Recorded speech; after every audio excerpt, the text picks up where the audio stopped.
Хай, энийг хараа. Нөгөө модны цагаан хүн битүүгээсээ заваарад.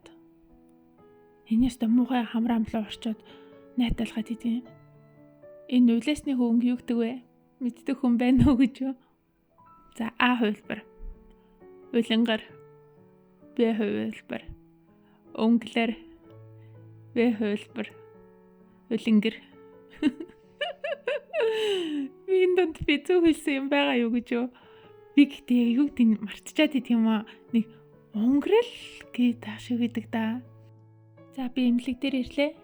Тэгэд би дараа 7 хоногт цөсний хүүдийг авахулж магадгүй. Эмч гэхдээ дараа 7 хоногт юм уу дараа 7 хоногт баг орчих байх гэдэгсэн.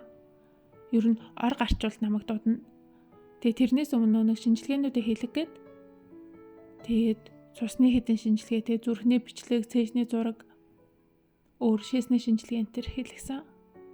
Тэгээд байж байгаа эмч дуудвал очиод хэрдээд цусны чулуугаа авахулна да.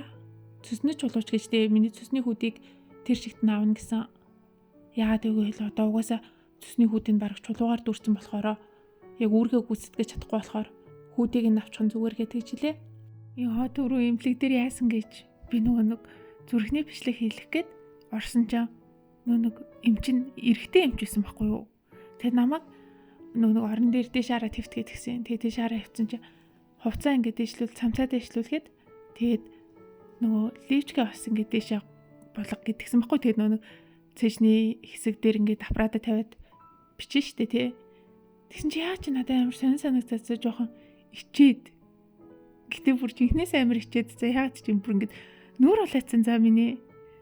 Тэгэд эмчин болохоор над дээр ингээд аппаратуудаа тавиал тэгээд над руу харахчгүй байгаа штэ. Би тэгсэн чи бүр амар санаа ичээд байсан. Тэгээд гарах гэсэн чи бүр оолаа нүртэй бүр ингээд хацраа хэлсэн чи бүр амар халуун өргөж мөрөгцэн за амар тэнэг. Яасан бүүмэд. Тэгсэн чи нэг юмгийн санаанд орчлоо. Би яг ингээ хүүгээ төрүүлчихэд нэг удаагүй байсан чи миний нэг хүүх бугалцсан байхгүй юу. Тэгээд тэр үед би за хөхний төв билүү хөхний зүгээр эмнэлэгч байлоо. Ямар ч гэсэн багшин дэдий тэр хавцаа нэг эмнэлэг дээр очиж исэн. Тэгээд хөхөө үзүүлгээд бас эмч дээр орсон чи эмчин нэг миний үеийн залуу байсан за. Тэгэл ёо гэтээ Монгол эмчнэр ч юм бол харьцангуй юм нээлттэй шүү дээ. Тэг ингээд барьж мараал ингээд тэмтэрч өндрөл одоо үзлээл хийжээгээ. Гэтээ надаас тэр үед амар эвгүй санагдчихсан за. Мэдээж эмч бол намайг өвчтөн л гэж харж байгаа бох зүгээр юм үзэх өстой өвчтөн л гэж харж байгаа ч гэсэн би бол эмчигээс эмчилийг харалдаг. Гэтэл эрэхтэй ахлаар жоохон тиймэрт байдаг. Тэгээ тэр үетэй хэл за амрын нэттэй нэг удаа яг бас Бээжинд бит 3 байсан чи миний хүүх бас буглаад тэгээд эмчтэр очиж байгаа байхгүй юу. Тэгэд би ингээд би сайхан өртсөн юм а. Тэгэд ингээ хүүх маань бугалчлаа. Тэгээ халуураад 40 градус хүртэл халуураад байна. Тэр хэлсэн чи эмч юу гэж гоёрт чи тийм гоёрт нь гэж үед ингээ гайхаад ойлгохгүйсэн байхгүй. За тийм юм байт юм а энэ гэж тайлбарлаад тэгээд али та ингээ хараатах энэ төр гэтгсэн чи эмч нөө эрэгтэй эмч байгаа. Тэгэд бас харахаа санаа зовоод за тэнгүүтээ манай нөхрийг дуудаж авчирсан за. Тэгэд чи та хоёр хамтдаа ороод ир. Би нөхрөөчнүүдэн дээр л ингээд чиний одоо хөхөж үзээ энэ төр гэд за. Тэгээ манай нөхөр ирээд хамтдаа үзүүлжсэн амар тэнэг ёо. За өнөөдөр хүүгийн сайн найзынхын төрсөн өдөр. Тэгээ төрсөн өдрийнхөө төшлөгт хүүг маань урьсан. Тэгэд бит хоёр бэлгээ бэлдээд хүрээд ирлээ. Хүү маань ангидаа илүү татан найзалдаг нэг 4-5 найзтай юм. Тэгээд тэр найзуудтайгаа цэцэрлэгээ тараад ер нь хамтдаа гадаа тоглодгийн. Тэгээд амралтын өдрүүдээр моол ч юм уу ойр за парк руу хамтдаа явдгийн. За яг ингэ хэлсэн чинь бас арай өөрч байж магадгүй юм шиг санагдчихлаа.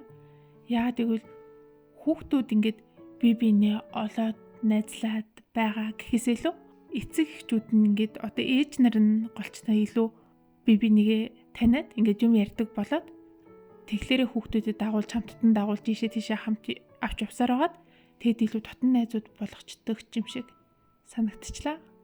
Одоо миний үеийн хятад аав ээж нар голчлол нь нэг л хүүхдтэй байдаг болохоор тэгэд хүүхдтэй анхаарал маш их тавьдаг болохоор хинтээ илүү сайн найзлах гэдгийг бас ингээд айгүй анзаараад ах шиг санагдаад идэм аа. Голчлон ээж нар нь ингээд бие бинээ олоод тэгэд одоо хүүхэд ялгаж харьцаад байгаа гэсэн утгаараа биш. Гэтэл найзуудын нөлөө хүүхдэд айгүй нөлөөлнө гэдэг утгаараа үүнийг хариуцлагатай байдал гэж ойлгоод тэр нэг эергээр хүүхдтэй найз сонгож өгöd идэг гэх юм уу? Энийг гэхдээ би сая жоохон буруугаар, жоохон эвгүй ойлгогдохоор тайлбарлчих шиг боллоо. Гэтэ нэг тийм муухай утгаараа уг нь биш ээ. Угаасаа ийм нийгэмд юм болгоно өрсөлдөөнтэй байгаад идэгин. Айгүй төвөгтэй. Хятад хүүхдүүдээс надаа эрэгтэй эмэгтэйгээр нэг найзалдгүй юм шиг санагдаад идэв шүү дээ. Одоо энэ наснд ирчин өөрийнхөө баг эрэгтэй эмэгтэйч мэдгүй найзалдаг та тий. Хятад хүүхдүүдийг бол ер нь их тэгдэггүй, гэрийнхэн ч тийхгүй, багш нар нь цэцэрлэгээс нь ч тийхгүй. Эрэгтэй хүүхдүүдийн талдаа, эмэгтэй хүүхдүүдийн талдаа, эрэгтэй хүүхд тэд үсрэх ёстой, эмэгтэй хүүхдүүд тэд үсрэх ёстой гэд ингээд дандаа ялгаад идэг заа. Гэтэ одоо ингээд нийгэм дээр хятад эмэгтэйчүүд технологийн олон найрын салбар дээр эрчүүдийг гүйцэтгэх, өрсөлдөх чадвартай болсон гэдэг нь аль хэдийн харагддаг болсон шүү дээ. Ганц хятад эмэгтэйчүүд гэлтгүй энэтхэг эмэгтэйчүүдийг бас аюун мундаг болоо таа гэж яриад идэг. Тэгсэрний одоо болтол ингээд эрэгтэй эмэгтэйгээр нь илүү ингээд ялгаад жоохон тусгаарлаад идэв шиг санагдчих тийм. За бай бай.